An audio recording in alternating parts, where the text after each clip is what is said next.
हद हो गई। ठान कर बैठे हो क्या कि जिंदगी में सुधरना ही नहीं है? अरे बेबी, मैंने क्या किया? मैं तो बस उसकी मदद कर रहा था। उसने स्माइल किया, उसे बोलो ना। यार, पत्नी हो मेरी, इतना भरोसा तो करो अपने पति पर। I love you baby. पति पर भरोसा है लेकिन उसके अंदर के मजनू पर नहीं है। अब इतने क्यूट पति को तुम्हें संभाल कर तो रखना ही पड़ेगा ना।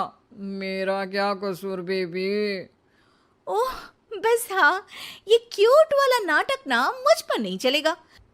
और जो भी क्यूटनेस है, प्यार है, वो सिर्फ मेरे लिए है। ये छिछोरपंती छोड़ दो। शीनू और चीनू की शादी को 1 साल हो गया। दोनों की है तो लव मैरिज और दोनों के बीच लव भी बहुत है, लेकिन उस लव की ट्विस्ट कुछ अलग ही है जो आप देख ही सकते हैं। ओए, छिछोरा मत बोलो। इज्जत बहुत है, किसी से भी पूछ लो। अगर कोई मुझे छिछोरा बोल दे तो। हाँ हाँ, बस सब जानती हूँ मैं। इस पर शीनू किलसते हुए किचन में चली जाती है, जिसे देखकर चीनू भी हंसते हुए उसके पीछे पीछे चल देता है। क्या है, पीछा क्यों कर रहे हो? अरे, अपने घर में घूम रहा हूं। तुम मेरे आगे आगे क्यों चल रही हो? उफ़ो, परेशान करके रखा है। देखना, एक दिन रोओगे मेरे लिए, फिर मेरी कदर मालूम होगी। अरे चल झूठी। इसी तरह दिन बीतते हैं और दोनों की नोक झोंक के साथ हंसी खुशी लाइफ चल रही होती है। एक दिन दोनों शॉपिंग के लिए मॉल जाते हैं। आज देखो कैसे तुम्हारी जेब खाली कराती हूँ। अरे, मेरी जेब में तो कुछ है ही नहीं, खाली क्या करोगी? अकाउंट में तो है ना? अरे ठीक है, जा शीनू जा, जी ले अपनी जिंदगी। मैं वॉशरूम होकर आता हूँ।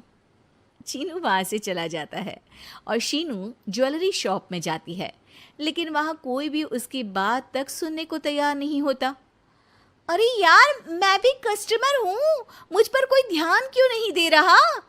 इतने में चीनू भी वहाँ आ जाता है। करा लिया अकाउंट खाली? कहाँ? देखो ना, कोई मेरी बात तक नहीं सुन रहा, सब बिजी हैं। ऐसा क्या? Excuse me, can you please? Chinu के इतना बोलते ही अटेंडेंट तुरंत उसके पास आ जाती है, जिसे देखकर शीनू हैरान रह जाती है। हैरान तो ऐसे हो रही हो जैसे अपने पति को जानती ही नहीं। हाँ हाँ बिल्कुल, मजनू को कैसे भूल सकती हूँ? पर मजनू अब शादीशुदा है, ये मत भूले। शीनू अपनी शॉपिंग कंटिन्यू करती है और कुछ देर बाद सारी शॉपिंग खत्म करके दोनों कॉफ़ी पीने जाते हैं, जहाँ चीनू को रिया मिलती है, जो मिलती ही चीनू को गले लगा लेती है। ओह हाय चीनू, कितने टाइम बाद दिखे। आज भी बिल्कुल वैसे ही क्यूट हो, जिसे देखते ही दिल फिसल जाए। इस पर चीनू शीनू को देखकर तुरंत रिया को दूर करते हुए कहता है। अरे रिया, मीट माय वाइफ शीनू। और शीनू, ये रिया है, कॉलेज फ्रेंड। अच्छा, शादी कर ली? ओके, मैं चलती हूँ, बाय। कॉलेज के मजनू, सब जानती हूँ कौन सी फ्रेंड है। वैसे वो मजनू वाली हरकतें आज तक बंद नहीं हुई ना। गले तो देखो कैसे लगाया था, जैसे उसकी पर्सनल प्रॉपर्टी हो। भूलो मत, तुम सिर्फ मेरी प्रॉपर्टी हो, और इस प्रॉपर्टी पर किसी ने नजर डाली या तुमने किसी को देखा भी तो दोनों की आंखें नोच लूंगी। ऐसा बोल शीनू गुस्से में वहां से चली जाती है, लेकिन इस बार चीनू उसके पीछे नहीं जाता। अरे, बिना कुछ करे सुना गई, अपने आप आएगी वापस। चीनू शीनू का इंतजार करते हुए वहीं बैठ जाता है।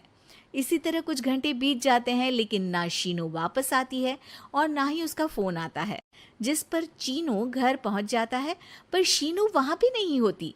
ये सब देख वो बहुत परेशान हो जाता है। अरे, ये कहाँ गई? इतनी देर हो गई, अभी तक तो उसे वापस आ जाना चाहिए था। चीनू सभी रिश्तेदारों और दोस्तों को कॉल करना शुरू करता है, पर कहीं से भी शीनू का कुछ पता नहीं चलता। कहीं गुस्से में इधर उधर तो नहीं निकल गई? अरे, पर जाएगी कहाँ? पूरा दिन बीत जाता है, लेकिन शीनू की कोई खबर ना मिलने पर अब चीनू उसे ढूंढने बाहर निकलता है। अरे कहीं उसे कुछ हो तो नहीं गया। नहीं नहीं, मेरी शीनू को कुछ नहीं हो सकता। कुछ समझ में नहीं आ रहा, कहाँ जाऊँ, कहाँ ढूंढूं उसे। अब चीनू सभी पड़ोसी और आसपास के मार्केट में ढूंढ आता है, पर कुछ पता नहीं चलता। पूरा एक दिन बीत जाता है। चीनू परेशान होकर आसपास के सब अस्पताल में भी चेक करने लगता है, लेकिन हर जगह से हताशा ही मिलती है। मैंने क्या कर दिया? वो मुझे अच्छे से जानने के बाद भी मुझसे कितना प्यार करती है, और मैंने इस मजाक मस्ती में अपने प्यार को खो दिया। गुस्से में न जाने क्या कर बैठी होगी। अब उसे कैसे बोलूं कि मैं उससे कितना प्यार करता हूँ। लगता है मुझे पुलिस कंप्लेंट करनी चाहिए। चीनू के ऐसा बोलते ही उसके पीछे से आवाज आती है।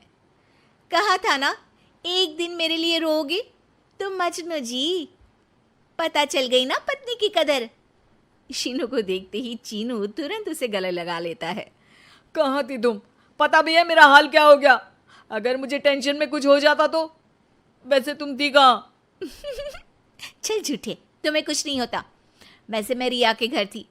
आखिर तुम्हें सबक जो सिखाना था, इसीलिए उसे अपने प्लान में शामिल किया, और आगे का हाल तो तुम जानते ही हो।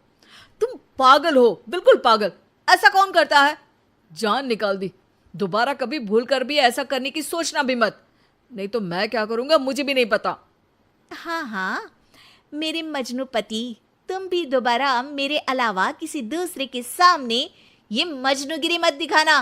बुरा लगता है यार।